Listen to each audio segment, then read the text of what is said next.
Good morning, Dr. Abdullah. Jacobus Vrysen from Vertifarm in South Africa.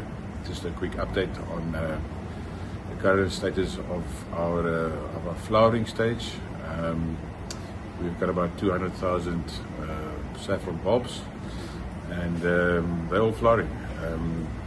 Yeah, they started off slowly, but now they are flowering to the point we need extra staff. So here is just a quick walkthrough of our setup. So just quickly, here is Grace. Grace is chief in charge here from Vertifarm, and then we've got the plant for the guys picking. We've got about 6 guys this side, and one more, and some ladies. So yeah, they're all flowering, as you can see. We might be a little bit late, but we need to catch up. And yeah, further information and videos will come soon.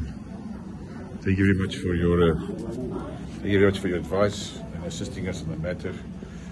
It's been valuable to us. I'm not a farmer myself. This is technically my first farming, and yeah, thank you very much, and further info to follow.